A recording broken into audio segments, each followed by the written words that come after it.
ناظرین السلام علیکم۔ آج 5 موضوعات پر ہم بات کریں گے، بڑے امپورٹنٹ موضوعات ہیں، سنتے رہیے گا۔ پہلا موضوع ہے جناب پاکستان افغانستان مذاکرات غرق ہو گئے، تباہ ہو گئے، برباد ہو گئے، استنبول کانفرنس ناکام ہو رہی ہے۔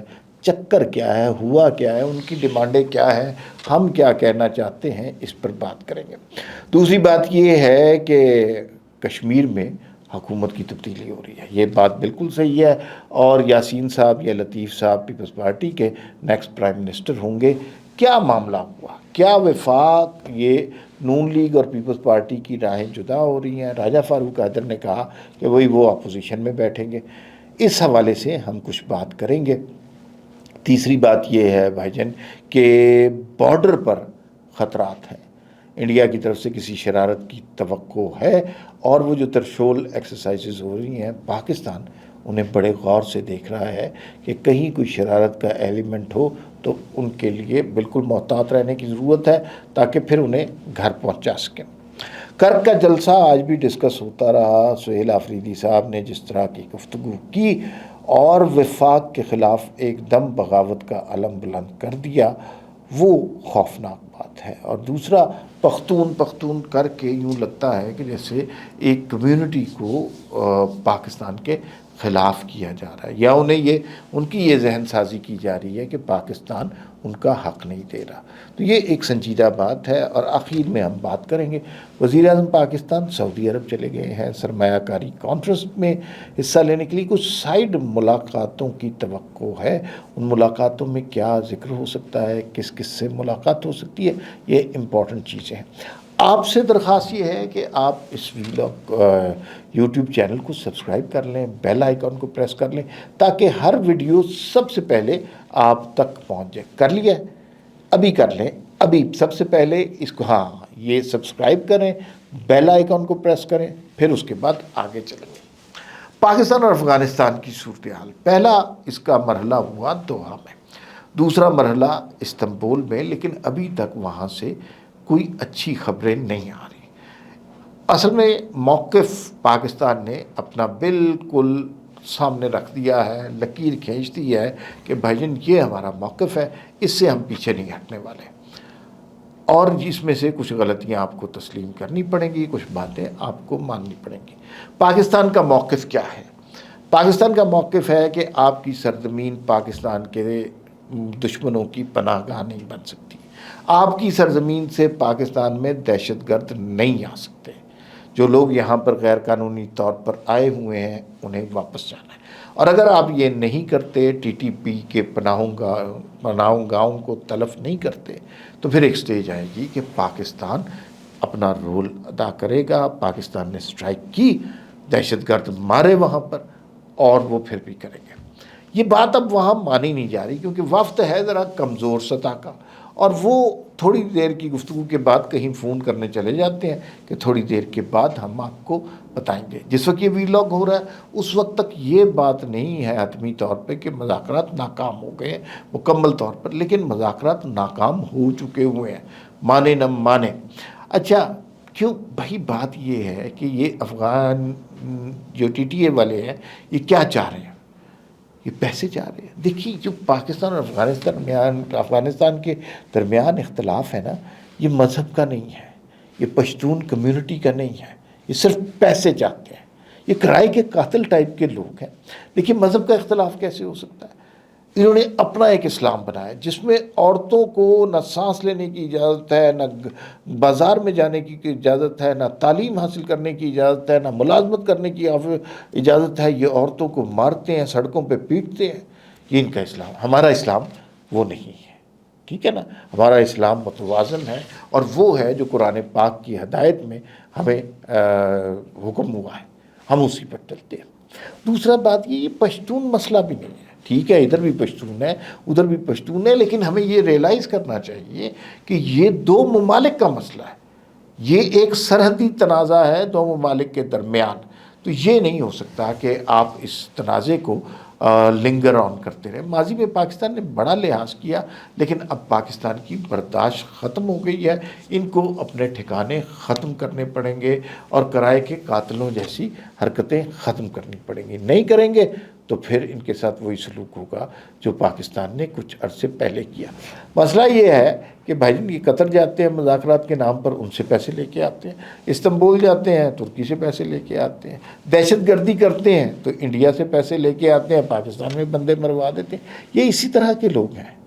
انہوں نے کبھی اپنے ملک کا نہیں سوچا، کبھی پختون کا نہیں سوچا، انہوں نے بس دہشت گردی کی ہے۔ اور مسئلہ یہ ہے کہ ہمارے ہاں ان کے سہولت کار موجود ہیں، ہمارے ہاں اب بھی لوگ موجود ہیں جو یہ کہتے ہیں کہ نہیں ان سے مذاکرات کرنے چاہیے، ان سے بالکل مذاکرات نہیں کرنے چاہیے، ان کی کھچائی کرنی چاہیے اور پٹائی کرنی چاہیے۔ اب وزیر اعلیٰ KPK نے جس طرح کی گفتگو کی یا ماضی میں عمران خان جو کرتے رہے ہیں، اس کا پاکستان کو نقصان ہی ہوا ہے نا۔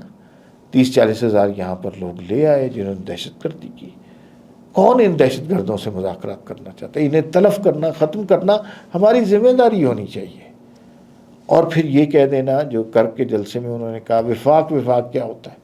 وفاق ریاست ہوتا ہے، وفاق سب سے مضبوط اکائی ہوتی ہے جمہوریت کی، تو آپ یہ کیسے کہہ سکتے ہیں وفاق؟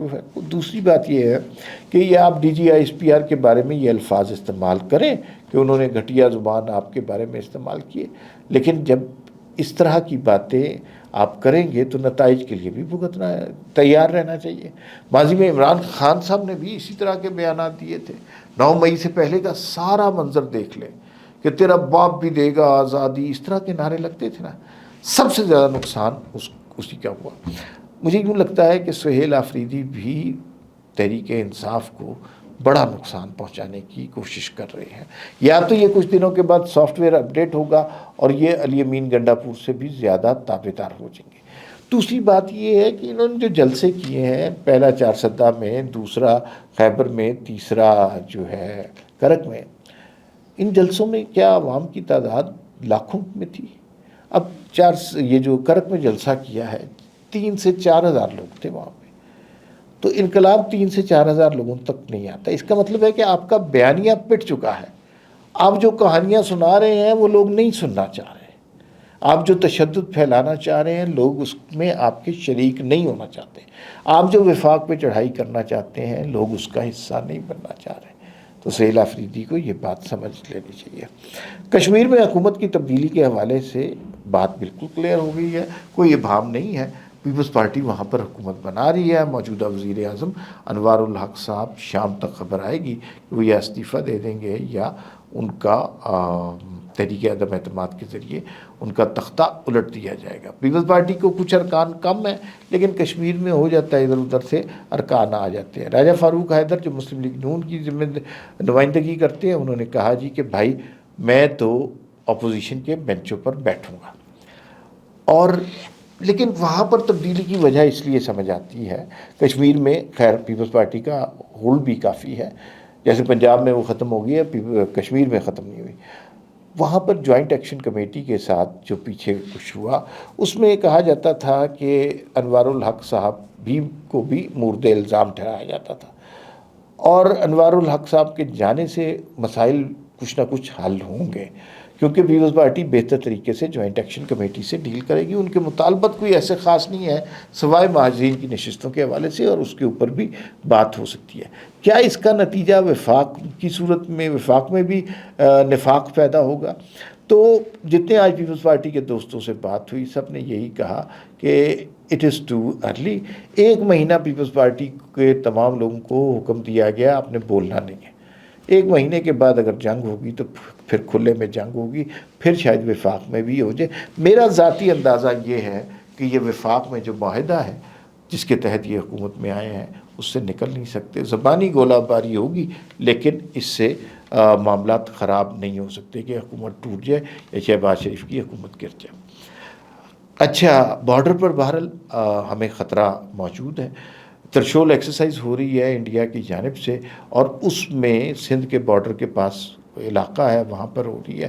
پاکستان پوری طرح محتاط بھی ہے، چوکنا بھی ہے، ایسے مکار دشمن سے محتاط رہنا چاہیے۔ توقع کی جا رہی ہے چونکہ بہار کا الیکشن ہے تو انڈین کوئی چھوٹی سی حرکت کر کے اپنی ہزیمت کو فتح میں بدلنے کی کوشش کریں گے۔ اس طرح کی اگر کوشش کی تو ان کو بھرپور جواب دیا جائے گا، لیکن ہو سکتا ہے وہ اپنے میڈیا میں یہ تاثر دینے میں کامیاب ہو جائیں کہ انہوں نے کوئی اسٹرائک کی ہے، لیکن حقیقت میں وہ پاکستان آئیں گے تو مار ہی کھا کر جائیں گے۔ آخر میں وزیر اعظم کے دورے کا، سعودی عرب کا دورہ بڑا امپورٹنٹ ہے، سرمایہ کاری کی کانفرنس ہے، وہاں پر جا رہے ہیں۔ سائیڈ ملاقاتیں بھی ہوں گی جس میں ولی عہد شہزادہ محمد بن سلمان سے بھی ملاقات کا امکان ہو سکتا ہے، اور کچھ سرمایہ کاری کے معاہدے بھی ہو سکتے ہیں۔ کہا یہ جا رہا ہے کہ جو ڈیفنس ایگریمنٹ ہوا تھا، اس ڈیفنس ایگریمنٹ کے بعد اب جو ہے ایک معاشی ایگریمنٹ کی طرف بھی جا رہے ہیں، اور اس سے پاکستان کی معیشت کے حوالے سے کچھ معاہدے ہونے ہیں، کچھ ان کے حوالے سے ابتدائی بات چیت ہوگی، اور کچھ خوشائند خبریں پاکستان کی منتظر ہوں گی۔ ایسا ہو جاتا ہے تو اس سے اچھی بات پاکستان کی مملکت کے لیے اور کیا ہوگی۔ فی الوقت اتنا ہی، پھر ملاقات ہوگی۔ اللہ حافظ۔